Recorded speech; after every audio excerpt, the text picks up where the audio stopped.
The night I returned home, I carried only a single bag and a letter written by my mother's hand, 5 years after she was buried.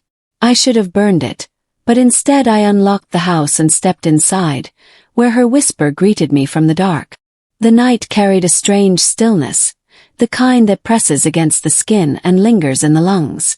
I stepped off the train with a single bag slung over my shoulder, my breath catching in the cold air as though the city itself were warning me not to return.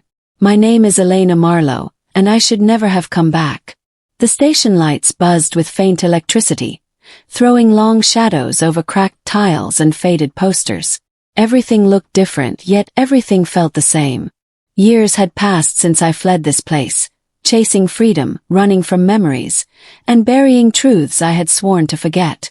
But fate never forgets, and secrets have their own way of clawing back into the light. I walked through the empty terminal, every step echoing like an accusation. In my pocket lay the letter that had summoned me home, written in neat handwriting I recognized instantly. It was my mother's. She had been gone for 5 years, buried beneath stone and silence, yet somehow her words reached me. The letter had been dated only last week.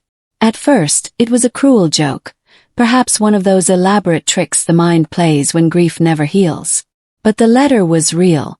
It carried the scent of lavender, the exact fragrance my mother wore every Sunday morning, the same fragrance that used to cling to my childhood dresses when she kissed me goodbye. The words on the page were few but sharp enough to wound.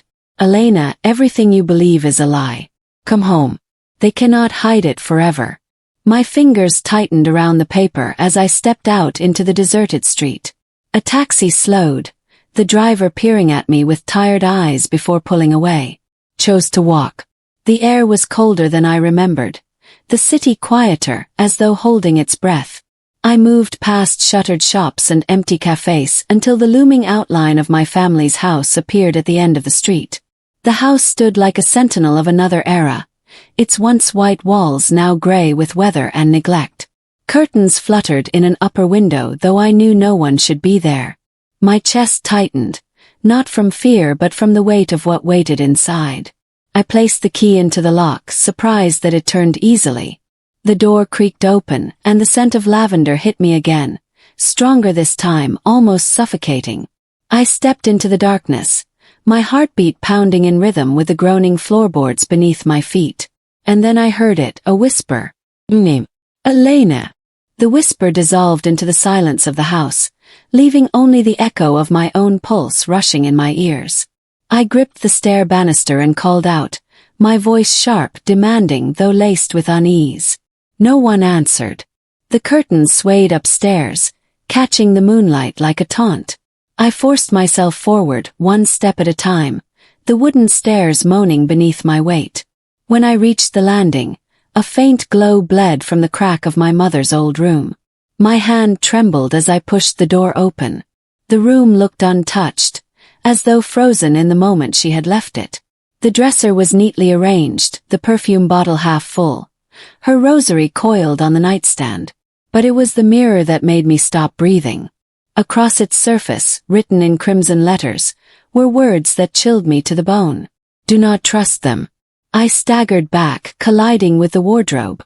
The sound jarred me, but the message remained, gleaming under the moonlight.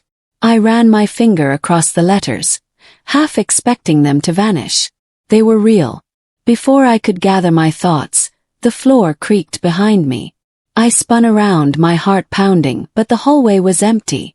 Shadows shifted and stretched, but nothing moved.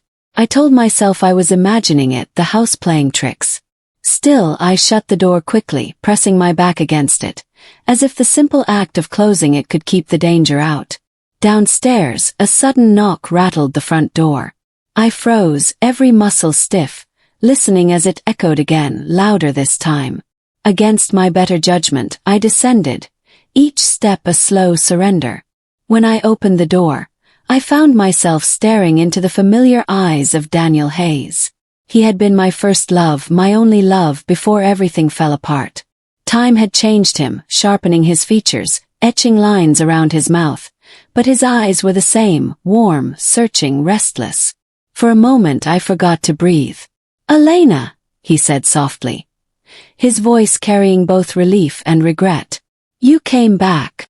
I wanted to slam the door to shut out every memory he stirred, but instead I stood frozen, unable to make a decision. He stepped closer, lowering his voice. You're not safe here. I tried to warn you. I narrowed my eyes. Warn me about what? He glanced over his shoulder before leaning in. They know you're here. They've been waiting.